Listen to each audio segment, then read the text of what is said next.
यथाग्निर्दाहिका शक्तिः रामकृष्णे स्थिता हि या सर्वविद्यास्वरूपाङ्गतां शारदां प्रणमाम्यहम्। শতরূপে সারদা মাতা ঠাকুরানী স্বামী বিবেকানন্দ ও স্বামী ব্রহ্মানন্দের দৃষ্টিতে। লিখছেন স্বামী পূর্ণাত্মানন্দ। স্বামী ব্রহ্মানন্দ।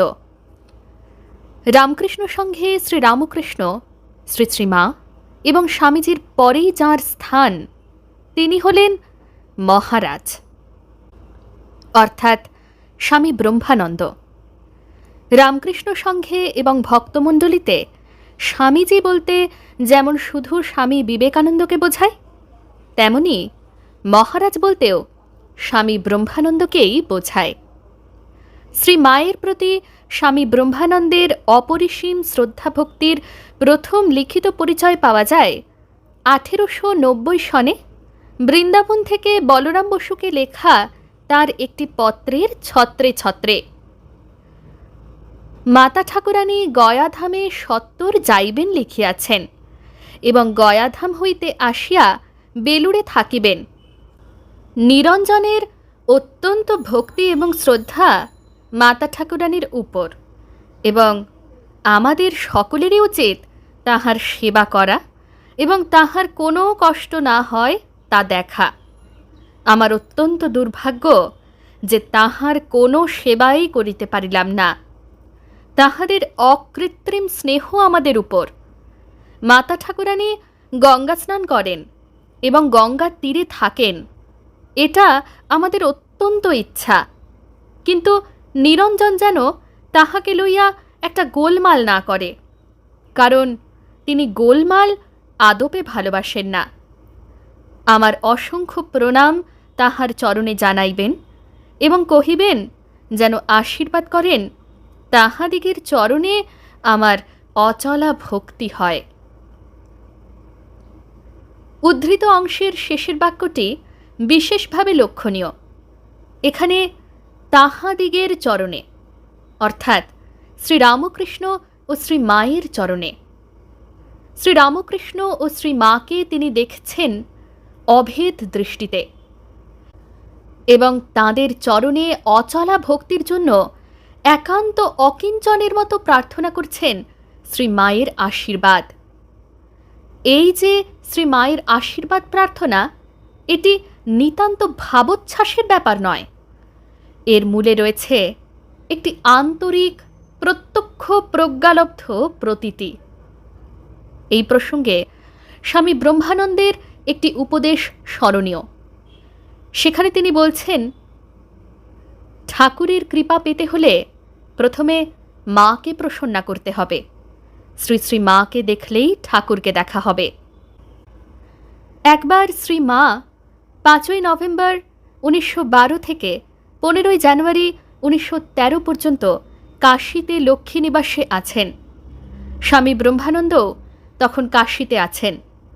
তিনি প্রতিদিন সকালে লক্ষ্মী নিবাসে এসে গোলাপমার কাছে শ্রী মায়ের কুশল সংবাদ নিতেন।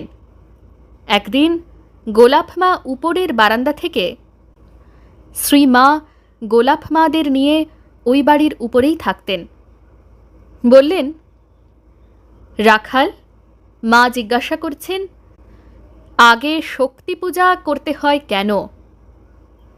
মহারাজ উত্তর দিলেন, মার কাছে যে ব্রহ্মজ্ঞানের চাবি, মা কৃপা করে চাবি দিয়ে দোর না খুললে আর যে উপায় নেই।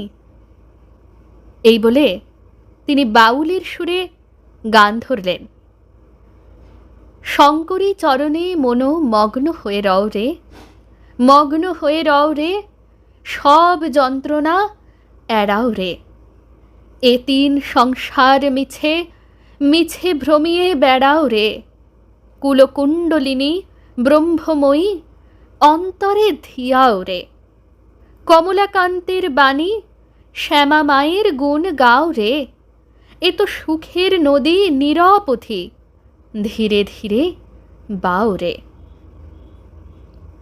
গাইতে গাইতে তিনি ভাবনমত্ত হয়ে নৃত্য করিতে লাগিলেন এবং গান শেষ হওয়া মাত্র হো হো হো বলে সবেগে চলে গেলেন। শ্রী মা উপর থেকে মহারাজের এই অপূর্ব ভাব এবং নৃত্য দেখে আনন্দ করেছিলেন। বলা বাহুল্য, স্বামী ব্রহ্মানন্দের চোখে শক্তিরূপা ব্রহ্মময়ী ছিলেন শ্রী মাই। তাই দুর্গাপূজার দিন শ্রী মায়ের চরণে পুষ্পাঞ্জলি দিয়ে তিনি পেতেন পরম তৃপ্তি। একবার মহাষ্টমীর দিন তিনি 108টি পদ্মফুল দিয়ে শ্রী মায়ের চরণ পূজা করেছিলেন। স্বামী ব্রহ্মানন্দ তখন রামকৃষ্ণ মঠ ও মিশনের অধ্যক্ষ। দুর্গাপুজোর সময়ে শ্রী মা বেলুড় মঠে উপস্থিত হতে না পারলে তিনি পূজা সম্পূর্ণ জ্ঞান করতে পারতেন না। আর কোনো উৎসব উপলক্ষে শ্রী মায়ের শুভাগমনের সঙ্গে সঙ্গে মঠে আনন্দের সাড়া পড়ে যেত। বিশেষত মঠাধ্যক্ষ স্বামী ব্রহ্মানন্দের হৃদয়ে। এ সম্পর্কে একটি সুন্দর বিবরণ দিয়েছেন স্বামী অমৃতানন্দ। বিবরণটি এই: এক বৎসর ঠাকুরের সাধারণ উৎসবের দিন সকালবেলা শ্রী শ্রীমা স্ত্রী ভক্তদের লইয়া মঠে আসিয়াছেন। মহারাজ গেটে দাঁড়াইয়া মহামাই কি জয় রবে অভ্যর্থনা করিয়া তাহাকে মঠের ভিতরে লইয়া গেলেন। মা উপরে গিয়া ঠাকুরকে প্রণাম করিলেন এবং নামিয়া আসিয়া মহারাজের প্রার্থনায় ঠাকুর ঘরের সিঁড়ির প্রায় 8 হাত দক্ষিণে আসনের উপর দক্ষিণমুখী হইয়া দাঁড়াইলেন। মহারাজ মার পাদপদ্মে পুষ্পাঞ্জলি দিয়া কম্পিত হস্তে রোমাঞ্চিত কলেবরে ঘণ্টা ও পঞ্চপ্রদীপ দ্বারা আরতি করিলেন। মহারাজের আদেশে সাধু ভক্তগণ 2 সারি হইয়া হাঁটু গাড়িয়া বসিলেন এবং করজোড়ে সর্বমঙ্গলমঙ্গল্যে শিবে সর্বার্থ সাধিকে শরণ্যে ত্র্যম্বকে গৌরী নারায়ণী নমোস্তুতে ইত্যাদি স্তব পাঠ করিয়া মার পাদপদ্মে পুষ্পাঞ্জলি দিয়া প্রণাম করিলেন। মা তখন চিত্রার পিতার ন্যায় দাঁড়াইয়া, মুখের ঘোমটা খানিকটা উপরে উঠিয়াছে। মহারাজ তাহার সম্মুখে করজোড়ে পূর্বাশ্ব হইয়া হাঁটু গাড়িয়া বসিয়া, চোখে ধারা। সেই দিন মহারাজ বালকের মতো হইয়া গিয়াছিলেন।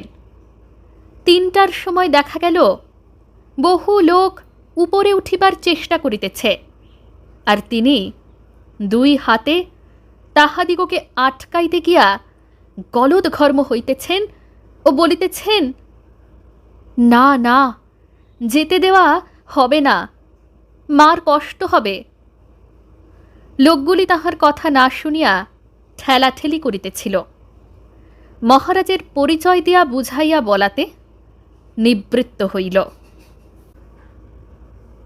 জননীং শারদাং দেবীং রামকৃষ্ণং জগৎগুরুং পাদপদ্মে তয়োঃ শ্রিত্বা প্রণমামি মুহুর্মুহুঃ। জয় মা।